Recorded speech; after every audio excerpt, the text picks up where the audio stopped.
वर्षौँ भयो छुट्टिएको, वर्षौँ भयो तिमीसँग छुट्टिएको। तर पनि हेर न, तिम्रो यादहरू मुटुमा यसरी गाडियो कि कुनै सुनामीले आफैभित्र एउटा सिङ्गो जहाज गाडेको छ, जसलाई अरूले देख्न सक्दैन तर आफैलाई बेसरी दुखेको महसुस गराउँछ।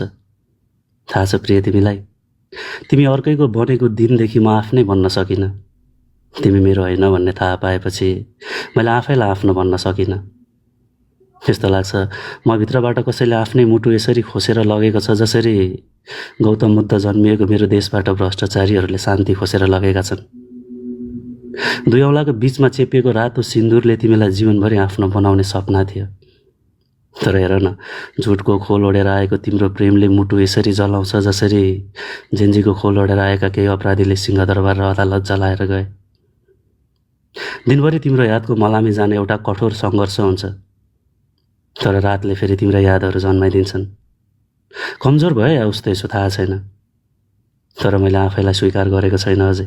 तर तिमी त अरू कसैको अङ्गालोमा यसरी रमाउँदैछौ रे जसरी कलेजको लुगामा आएको बालकको टाउकोमा गोली हान्न लगाउने सरकार दोष अर्कैको टाउकोमा लगाएर मिडियामा रमाउने गर्छ। कस्तो प्रेम भयो यार तिमीसँग। तिमी विश्वासको हत्यारा झुटको कहानी लिएर आयो, भरोसाको अपराधी तिमी प्रेमको मलामी लिएर आयो। आफै मर्छु मर्न दिन्न भन्थ्यौ तिम्रो प्रेम विरतीको सहरमा धोकाको बदनामी लिएर आयो। घिन लागेन तिमीलाई मलाई अङ्गालो हालेको अङ्गालो फेरि कसैको अङ्गालोमा जोडिँदा? हुन त प्रेमको चर्चाको शिखर छुन आए कि तिमी, दिनको प्रेम कसैलाई रातमा कसैको हुन आए कि तिमी। के फरक पर्छ र तिमीलाई प्रिय? बेहुला हुने सपना देखाएर बहुला बनाउन आए कि तिमी। प्रेम कसरी महसुस हुन्थ्यो तिमीलाई? भैँसको मातमा यौवनको प्यास मेटाउन आए कि तिमी। तर थाहा छ तिमीलाई, तिमी टाढिएपछि मलाई आफ्नै आफन्तहरूले आफ्नै भविष्य बिगारेको आरोप यसरी लगाउँछन् जसरी देश बनाउन निस्किएको एउटा मेयरलाई विदेशी दलाल र लुसिफरको आरोप लगाइन्छ। कसरी भन्नु तिमीलाई म? खै कस्तो प्रेम भयो तिमीसँग। तिमी टाढिएपछि लास बनेको छैन म, तर आत्मा जिउँदै गाडिएको जस्तो लाग्छ।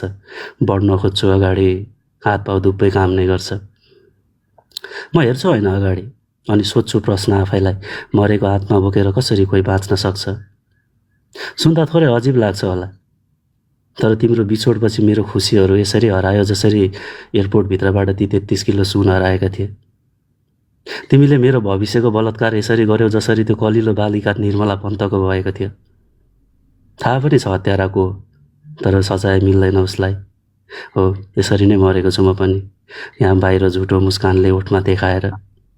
हामी छुट्टिएपछि तिमीहरू कसैलाई म तिम्रो पहिलो प्रेम हुँ भन्छौ रे गर्वको साथ।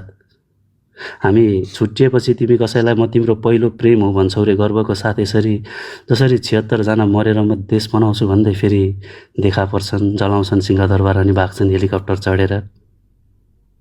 तिम्रो प्रेम पनि देशको राजनीति जस्तै लाग्छ प्रिय। अब छैन भनेर स्वीकार गर्न नमिल्ने, छ भनेर मन बुझाउन नमिल्ने तिम्रो प्रेम पनि मेरै देशको राजनीति जस्तै लाग्छ आजकल। धन्यवाद दाइ।